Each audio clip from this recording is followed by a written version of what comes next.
You won't believe which DC costume left fans speechless. And it wasn't Batman or Superman. From screen-accurate masterpieces to hidden gems buried in forgotten shows, these superhero suits broke the internet without CGI overload. One of them even started as a joke and ended up iconic. Stick around. Number 3 will rewrite how you see DC's live-action universe forever. Leading the charge is a work of art from the CW's Arrowverse. Brandon Routh's Superman garb from Crisis on Infinite Earths. Inspired by the Kingdom Come storyline and brought to life by the legendary Ironhead Studios, this suit isn't merely clothing, it's a resurrection. Routh's earlier outing in Superman Returns was serviceable, but marred by nitpicks that undermined its greatness.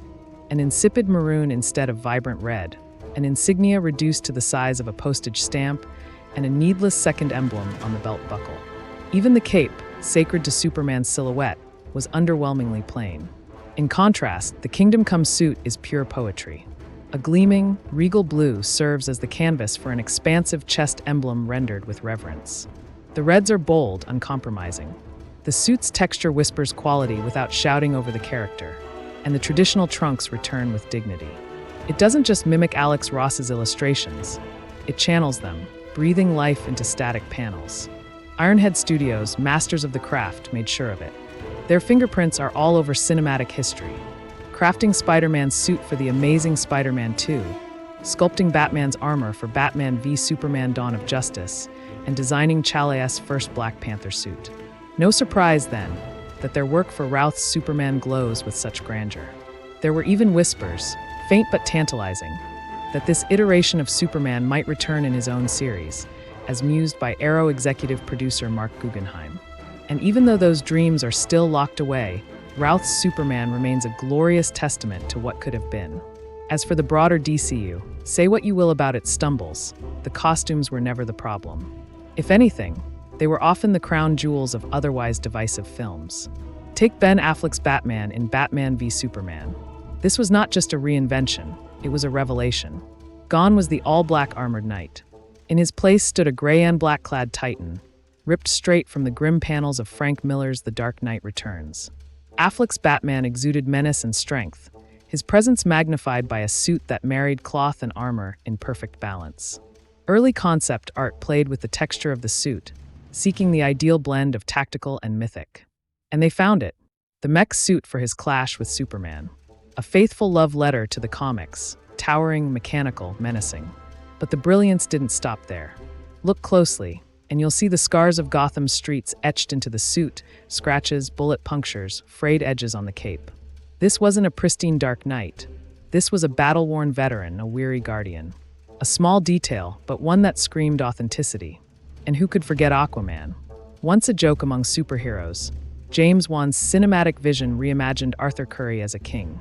Gone was the orange-clad punchline. In his place stood a regal figure in green and gold, his armor shimmering like sunlit waves. The suit wasn't just comic accurate, it was majestic. Black Manta's gear elevated things further. His design in the first Aquaman movie was already praiseworthy, bulky yet faithful, his oversized helmet as menacing as it was iconic.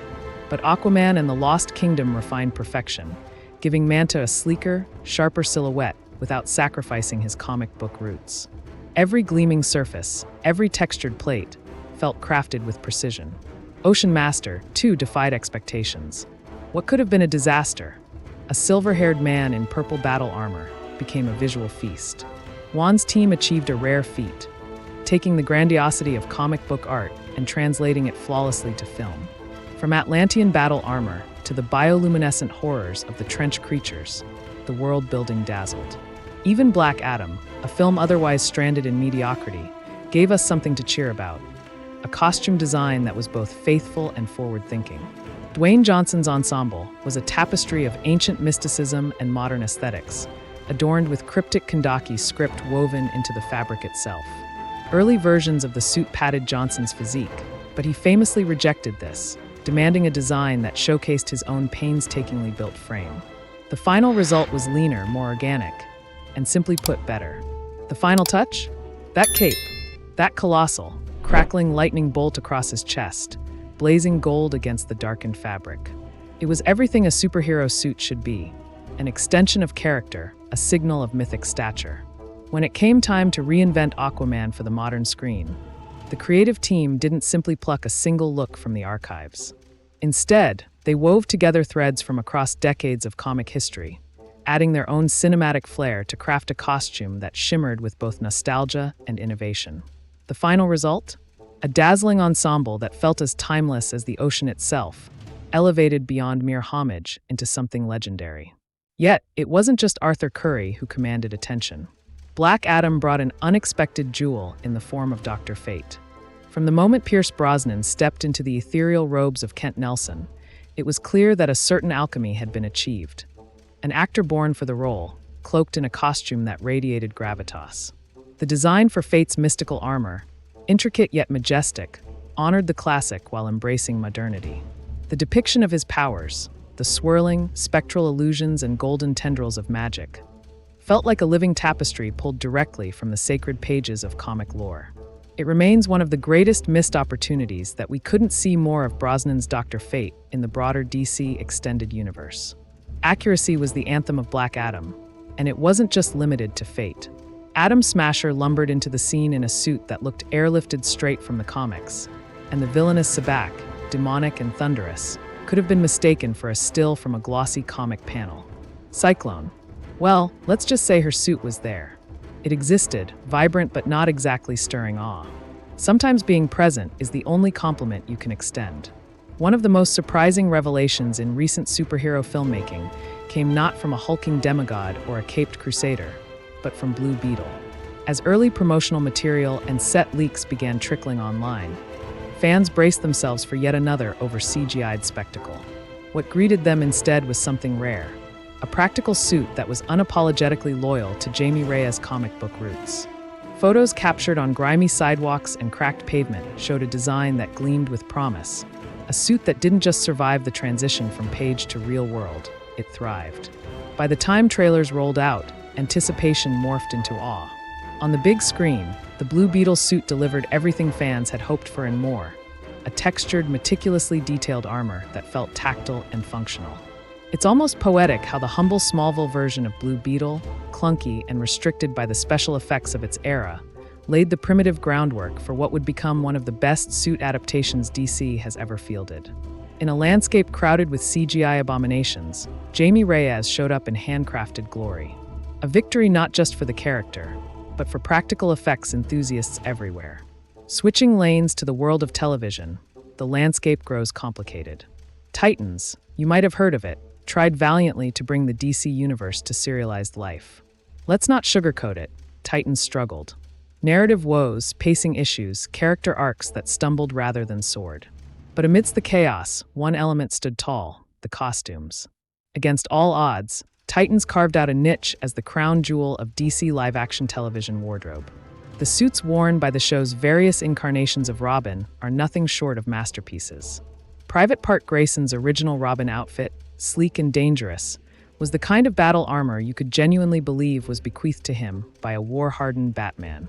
The design was both respectful to the comics and fully immersed in the world the show tried to build. Jason Todd's Robin suit, equally formidable, picked up the torch after Private Part's departure.